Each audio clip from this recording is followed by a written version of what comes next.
আমাদের আজকের গল্প নিস্তব্ধ রাত লিখেছে প্রিয়াঙ্কা দাস। আমাদের আজকের প্রতিবেদনটি আমাদের নিজস্ব এবং এই গল্পের সত্য কেবলমাত্র অনুরণন পাঠকেই দেওয়া হয়েছে। আজকে গল্প পাঠে প্রিয়াঙ্কা এবং চরিত্রাভিনয় জয়শ্রী এবং প্রিয়াঙ্কা। শুরু হচ্ছে নিস্তব্ধ রাত।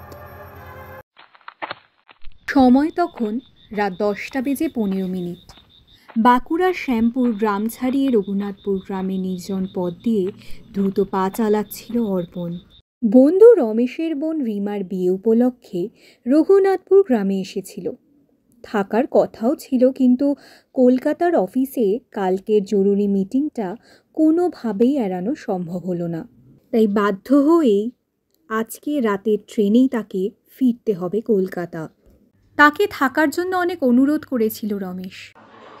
আরেকটা রাত থেকে গেলে পারতিস অর্পণ, এত রাতে ওই পথটা। অর্পণ হতাশ কণ্ঠে বলল, না রে রমেশ, উপায় নেই, কালকের মিটিংটা আমাকেই অ্যাটেন্ড করতে হবে। তুই তো ছুটিতে, আজ আমি ছুটি নিয়েছি, কাল ছুটি নিলে সমস্যা হয়ে যাবে, জানিস তো। ঠিক আছে, কিন্তু সাবধানে যাস, রাস্তায় কোথাও আবার দাঁড়াস না যেন, অনেক রাত হয়ে গেল। রমেশের শেষ কথাটায় কেমন যেন একটা চাপা ভয় ছিল। অর্পণ হেসে উড়িয়ে দিয়েছিল, বলেছিল, এমন কি রাত হলো বলতো, কাল ভোরের মধ্যে কলকাতা পৌঁছে যাব। আমি স্টেশন মাস্টারকে জিজ্ঞাসা করেই এসেছি, 11টায় লাস্ট ট্রেন। রমেশের বাড়ি থেকে স্টেশন অনেক দূর, তাই একটা রিক্সা নিয়েছিল অর্পণ। কিন্তু মাঝ রাস্তায় এসে রিক্সাটা হঠাৎ বিকল হয়ে গেল। রিক্সাওয়ালা বলেছিল, বাবু, এই যে বাঘটা দেখতেছেন, এরপরেই তো শ্মশান পুকুর, তার ধার ঘেঁষেই যেতে হবে। এদিকটা বেশি আলো জ্বলে না, ওই যে সামনে একটা বিশাল বট গাছ পড়ে, ওটাই রাতে পারলেই হলো, ওইখানে দাঁড়াবেন না বাবু। অর্পণ তার উত্তরে বলেছিল, কেন, কি আছে ওই বট গাছে? তোমরা গ্রামের লোকেরা শহরের লোক দেখলেই ভাই ভয় দেখাও, আমি ওরম ভীতু নই, বুঝলে। না বাবু, ভয় দেখাচ্ছি না, ও রাস্তায় গ্রামের লোকেরা এত রাতে যায় না, বট গাছের আশেপাশে দাঁড়াতে নেই বাবু, তাই বললাম। রিক্সাওয়ালাকে বিদায় জানিয়ে অর্পণ হাঁটতে শুরু করলো। ঝিঝি পোকার একটানা শব্দ এখন কানের কাছে বাজছে। চারিদিকে শুধু বিস্তৃত মাঠ আর চাষের জমি, জনবসতি নেই। অন্ধকার যেন নিজেই একটা সত্তা, পথটাকে গিলে খাচ্ছে যেন। জল তেষ্টায় গলা শুকিয়ে কাঠ হয়ে গেল অর্পণের, কিন্তু কোনো কুয়ো বা টিউবওয়েলের চিহ্ন মাত্র নেই। হাঁটতে হাঁটতে হাঁপিয়ে উঠেছে অর্পণ। তার মনে সন্দেহ জাগলো, পথ ভুল করে আবার অন্য কোথাও চলে আসেনি তো।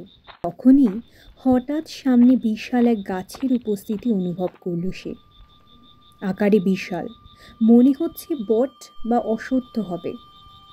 বট গাছই তো মনে হয়, তার মানে সে ঠিক রাস্তায় এসেছে।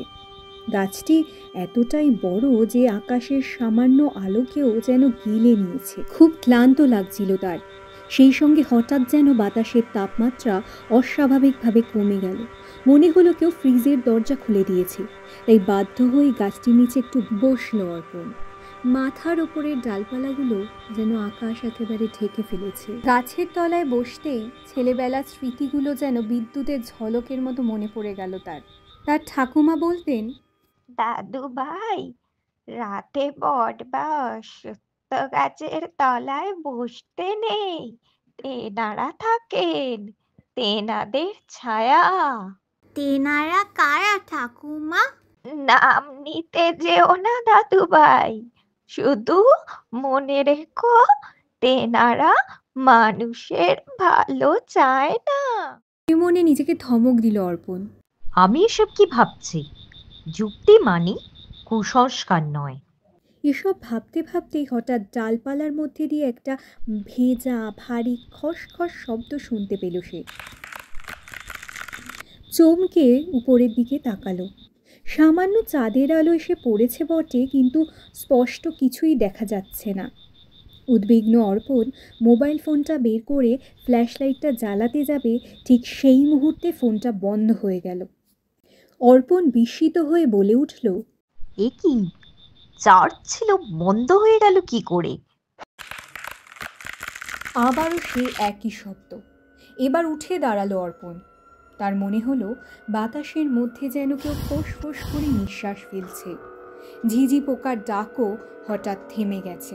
চারিদিকে জমাট বাঁধা নিস্তব্ধতা। অর্পণের শিরদাঁড়া বেয়ে একটা ঠান্ডা স্রোত নেমে গেল। সে চারপাশটা একবার দেখে নিল, কিন্তু কিছুই দেখতে পেল না।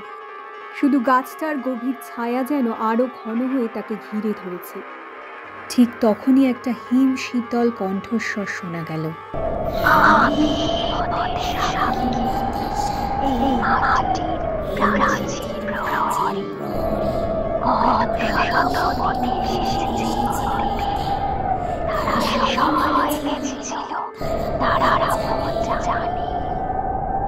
অর্পণের হৃৎপিণ্ড দ্রুত গতিতে ধরফর করে উঠেছে।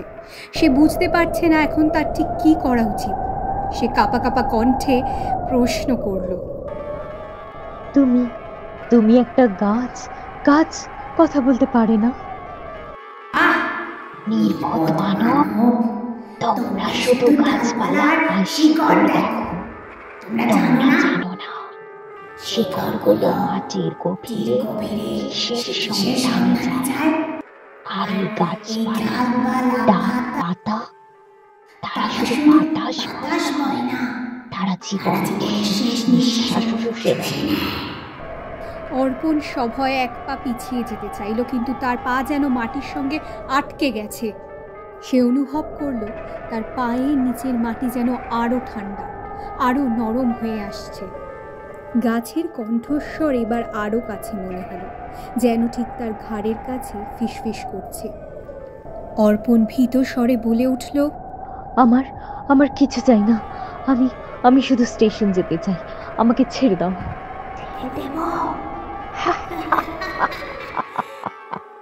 গভীর রাতে কে ভাসে আমার কাছে?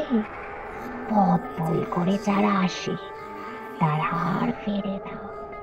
তাদের রক্তে আমার শিকড় সজীব হয়, তাদের স্মৃতি আমার শাখায় মিশে যায়। অর্পণের মাথা ঝিমঝিম করতে লাগলো। সে বুঝতে পারছিল এটি আর নিছক কোনো ভয় নয়, এটি তার সামনে এক জীবন্ত প্রাচীন অশুভ শক্তি। সে মরিয়া হয়ে দৌড়াতে চাইল, কিন্তু তার শরীর যেন অবশ হয়ে আসছে। পাটা সামনের দিকে ফেলতে যাবে, ঠিক সেই সময় পায়ে এক অসহ্য যন্ত্রণা অনুভব করলো। নিচে তাকাতেই দেখলো একটি মোটা অস্বাভাবিক স্ফীত শিকড় তার ডান পাকে শক্ত করে পেঁচিয়ে ধরেছে। অনুভব করলো ধীরে ধীরে তার শরীরের সমস্ত রক্ত যেন শুষে নিচ্ছে শিকড়গুলো। শিরার মধ্যে দিয়ে উষ্ণ রক্ত টেনে নেওয়ার একটা অসহ্য অনুভূতি। বাঁচার জন্য আপ্রাণ চেষ্টা করতে থাকলো অর্পণ, কিন্তু তার হাত পা অবশ হয়ে আসছে। তার চোখের সামনে সবকিছু ধীরে ধীরে ঝাপসা হয়ে যাচ্ছে। শেষবারের মতো সে অনুভব করলো তার শরীরটা মাটির দিকে হেলে যাচ্ছে। তার মুখ দিয়ে শেষ একটা অস্ফুট আর্তনাদ বেরিয়ে এলো। এরপর সব নীরব। গাছটা নিস্তব্ধ অন্ধকারে দাঁড়িয়ে রইল, যেন কিছুই হয়নি। শুধু তার অজস্র শাখা প্রশাখার শিকড়ের আড়ালে আরও একটি নতুন ছায়া মিশে গেল অনন্তকালের জন্য।